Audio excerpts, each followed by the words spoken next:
A device that gives new meaning to ultra level, raising the bar.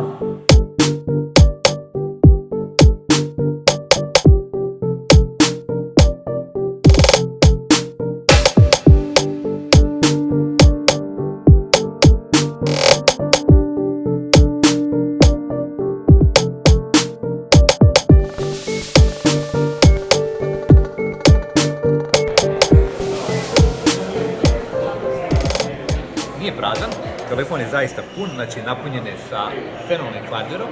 Ovo je Motorola Edge 30 Ultra, stavljena upravo u Milanu, a ovo malo što sam napravio su različite, ajmo ih nazvati, gesti koje mogu napraviti s telefonom. Dakle, ukoliko me ne vidite, ja pretresem, upali se ledica i svijetlim. Ukoliko pretresem, ponovo se ugasi. A ako napravim ovo, okrene mi se stražna kamera ili eventualno prednja, ovisno koju sam definirao u postavku. Ako napravim još jedan put, ona mi pokreće selfie kameru. A selfie kamera ima 60 megapiksela. Idemo sada na stražnu kameru. Tu se skriva u biti najbitnija stvar vezana za Motorola Edge 30 Ultra, a to je kamera od 200 megapiksela. Dakle, ovdje tu na stražnjoj strani je smješten senzor od 200 megapiksela.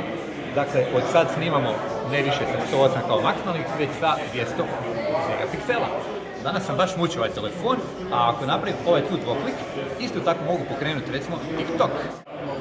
Ovaj tu utor služi za USB-C kabel, a na njega se spaja punjač od 125 W koji se dobije u pakiranju u Motorola Edge 30 Ultra. Inače, podržano je i sferično punjenje snagom 50 W, a i telefon može isporučivati nekakvu snagu reverzno 10 W. U Motorola Edge 30 Ultra ugrađena je baterija od 4610 mAh, već sam rekao da se puni sa snagom od 125 W, da je adapter uključen unutra u pakiranje, ali ono što se ističe još na ovom telefonu je brzina osvježavanja ekrana. Dakle, ukoliko želim onih 4610 mAh jako dugo koristiti, odabrat ću u tom slučaju brzinu osvježavanja ekrana od 60 Hz. Ali ako želim iskoristiti maksimalno taj ekran, on podržava inače 144 Hz, idealno za igranje, idealno za web stranice koje su jako dugačke, koje se dugo učitavaju, dakle nema više onog trzaja, nema više ničega, pa ukoliko igrate nekakvu igru protiv nekog drugog dijela svijeta, nemate optički pristup internetu, dakle niste se spojili preko wirelessa na optiku, a druga strana ima, jednostavno se spojite na 5G i uz 144 Hz, to ćemo sada tu odabrati, ja imam prednost pred drugim igračima. Ako ste mislili da je to sve od Motorola Edge 30 Ultra, nije. Dakle, uz onaj senzor od 200 megapiksela nalazi se još jedan dodatni telefoto i uz onaj od 50 megapiksela. Telefoto inače portretni, ukoliko ja sad snimam nekoga tu u prostoru i mogu doprijeti do njegovih očiju i do nosa, nevjerojatno je koliko ta slika dobro izgleda. Dakle, telefon, odnosno kamera, uspijeva doći do oka i fokusirati na taj detalj.